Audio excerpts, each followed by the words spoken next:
Okay, hey, it's Karim Nathan from LowKick MMA, and today I'm joined by the number 15 ranked flyweight in the world, Tyson Nam, who's coming over a big KO victory over Jerome Rivera last Saturday. Tyson, how are you doing? I'm doing great, doing grand. Yeah. Congrats on your big victory, first and foremost, and congrats on also being ranked today. The rankings just came out yesterday. How are you feeling after the big victory and being ranked? Yeah, I feel like I should have been in the top rankings for a long time now. It's just been a long time in the making, and finally I got to put together two back-to-back KOs, what I do best. And this is the second time in a row that you've had to deal with an opponent change. So I was wondering, how did you know much about Jerome Rivera before the fight? I did not know a lot, but the internet is pretty easy to find Yeah. previous fights for your opponents nowadays. So I mean, we looked over a few videos, seen what his tendencies were, and came out with a pretty good game plan. That's amazing. And now you have two KOs in a row. So I'm wondering, do you feel like you're in your prime right now? I actually do. Even in my mid 30s, I feel like I'm always been a late bloomer, Yeah, especially like athletically. So Um, yeah, I feel like I'm still actually getting better. I'm getting stronger, and just everything in general, health wise, is actually on the rise still. that's great to hear, and we hope it keeps on going. And after the fight, I noticed you had a very interesting call out, or not like a call out, but like you wanted to fight Joseph Benavidez next. So why would you want that fight? I just think that that fight would just be a firefight, man. It would just be a nonstop action from start to finish. We have a common opponent, Ali Bagutinov, and I believe Benavidez won a decision where I won by KO.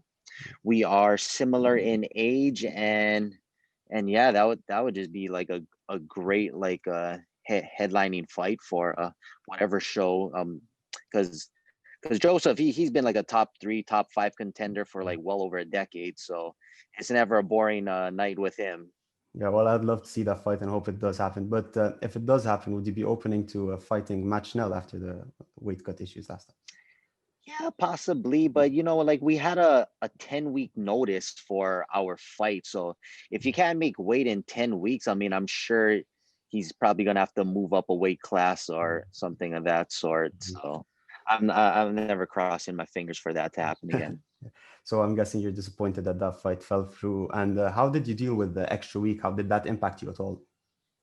Well, literally right when I hit that 126 mark to walk down to get weighed in is when I actually got a call from my manager that Schnell had to go to the hospital and the fight is off. So kind of like a big letdown at that moment, just like just something in my Yeah. heart dropped to where we did all of this work because making the flyweight weight is actually like pretty difficult for myself since I'm a pretty big flyweight.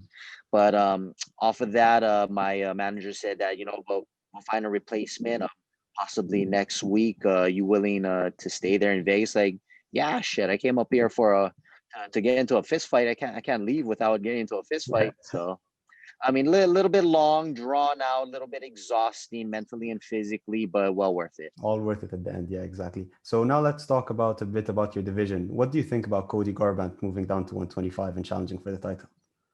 Man, it's great to bring even more eyes and more attention Yeah. to the flyweight division, because he is a superstar former bantamweight world champion. So whenever you're a former world champion, I mean, whatever you say, people will start to listen to. But I think it's great. I think it's great. And how do you think that fight goes between him and Figueiredo? Man, It's a I tough feel one. like if yeah, I mean, if Figueiredo makes weight, I feel like Figueiredo wins that just Yeah. because this is going to be Cody's first goal at the flyweight division. Just so happens it's going to be a championship match. So but whenever you move down a weight class, I mean, you never really know how your body will react, your cardio, just when you can push, when you have to lay off. You don't know everything just yet, but I mean, Cody's a professional, but I mean, I see that being a fight of the night, knockout of the night type of a fight between those two. Yeah, I agree. And finally, for you, when do you plan on coming back to the octagon? I would like to in December or January, just give my body a little bit of time to heal mentally as well as physically. I think it's always good to go through that process of getting out of shape and then getting back into shape so that things stay fresh. Yeah. Things doesn't get boring and monotonous. And hopefully someone ranked above you.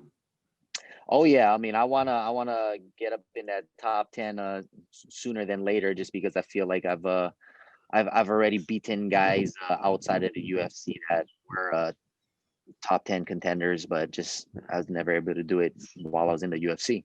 Okay, hopefully you get that fight. And that's all from me, Tyson. Thank you very much for your time. All right, thanks a lot, Graham. Thank you very much.